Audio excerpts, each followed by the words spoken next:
hates you too. Junior is gonna catch you doing all of that. It's definitely gonna catch you doing all of that. Okay, Leanne.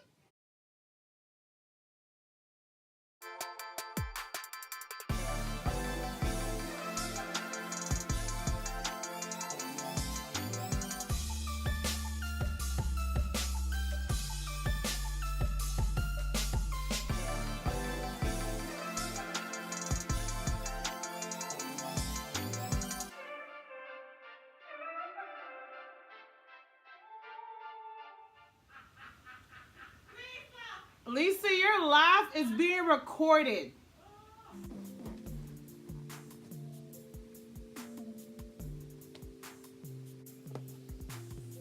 I'm gonna make this video on the fly because this house is never quiet. And if you hear random noises in the background, it's the idiots upstairs. Just letting you know. All right, so today's video is actually not about teddy bears or my idiotic siblings. It's going to be on makeup, the foundations that I use.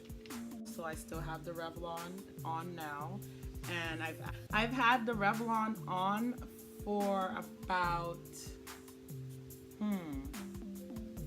I was wearing this since 10 this morning, and now it is currently 10:56. Well, Eastern time. As it will do. I only had to dry my face probably once, and I just did it right before I did this video, just because I don't want to come in the video looking oily. I mean, who wants to show up on camera looking oily? I want to be as honest as possible.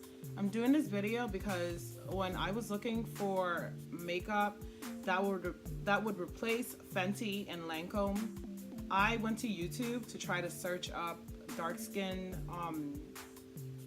YouTubers that were using drugstore brands, or even if they were using Fenty brand, to see which ones which suit my shade, and would give a lot more options with my makeup so that someone would be able to find themselves more connected to more examples than I did, and better narrow their choices down or understand the review for certain makeup types that they're looking for. I'm going to be doing the pros and the cons of the Revlon Colorstay and the Maybelline Superstay.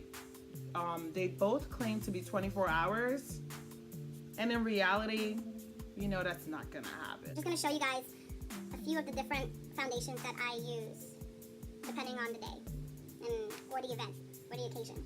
Expensive brands that I use. Fenty is actually one of my favorite brands to use. This shade is the 450. Lancome is another brand that I use. This shade is the 540W. The inexpensive brands that I use are usually Maybelline or Revlon. The Superstay, the full coverage, 24 hour. And this shade is the Mocha.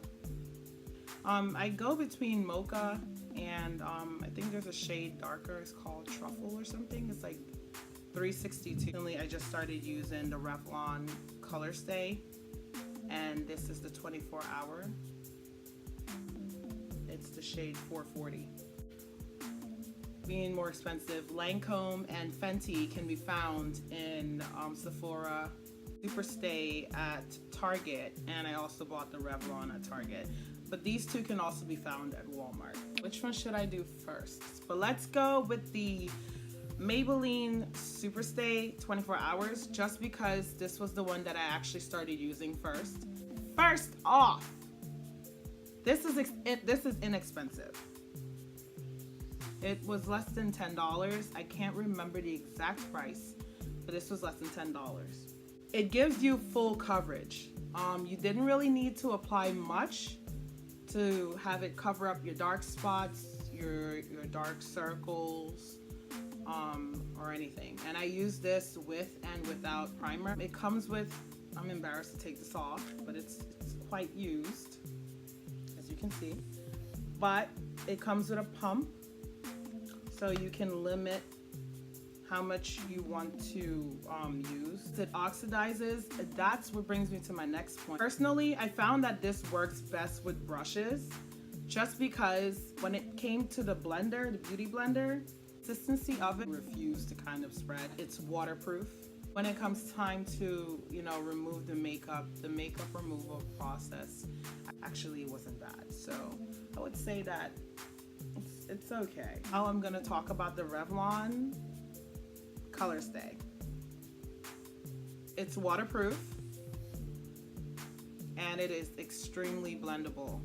I don't really know what it works best with, but I really like to use brushes, especially the buffing brush. And some people like sponges, like my sister, she likes to use the beauty blender, but she likes that and it works best for her, and I tried it as well, and it gives me the same results.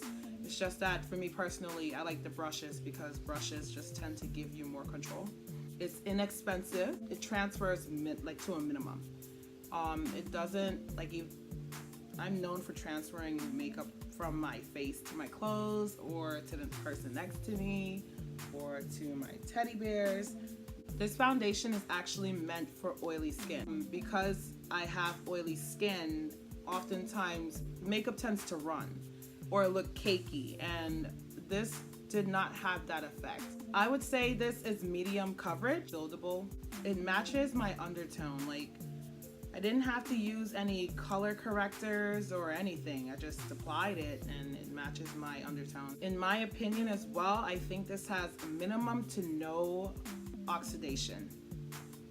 What you see is what you get. Depending on the primer that you use with this, it can reduce the appearance of fine lines and pores. Like if you have large pores, it can reduce the appearance of that as well.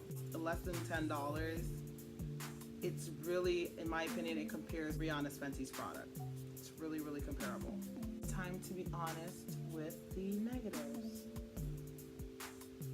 First and foremost, obviously, if you have pimples, this will not cover your pimples, because you can kind of see it still, you know.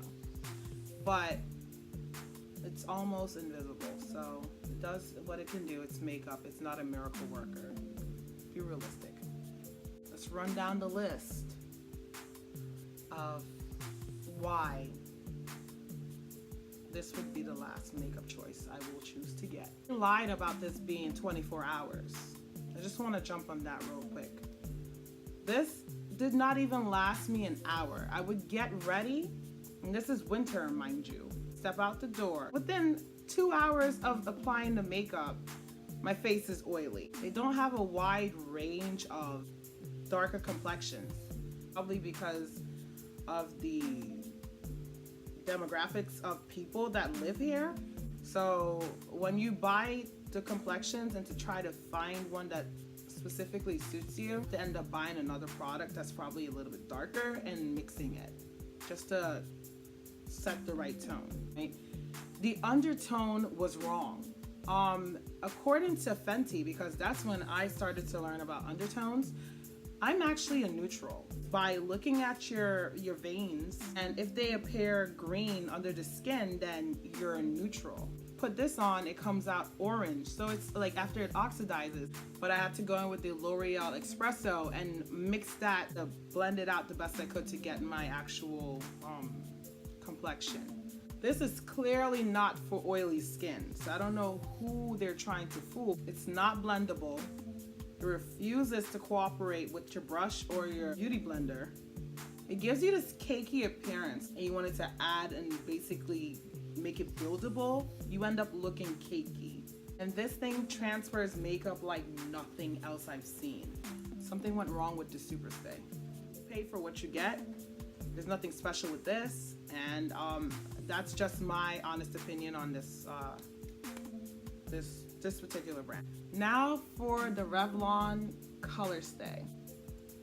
Something negative about it is that, yes, it doesn't really have a wide variety of shades to accommodate all darker shades. It says that it's 24 hours, but in reality, I think it will last you more than 12 hours, I would say.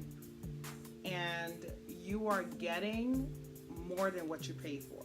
The shades, they do an excellent job of blending, because I think even if I went with the 450 shade, it wouldn't have made that drastic of a difference. So I would say that the Revlon, the Colorstay, they're really, really good investment. And I think you get more than you pay for when you invest in this. That's all I have for you. My next video, possibly on the Fit Me loose powder versus the Bare Minerals loose powder. But that's gonna be in the works, and I have that posted for you guys soon. Thank you again for watching. So that's all I have for you guys today. Hopefully you liked the video. It made a lot of sense, and it helps someone out there who's struggling to find the right brands. Thank you for watching. Don't forget to like, comment, and subscribe. Bye.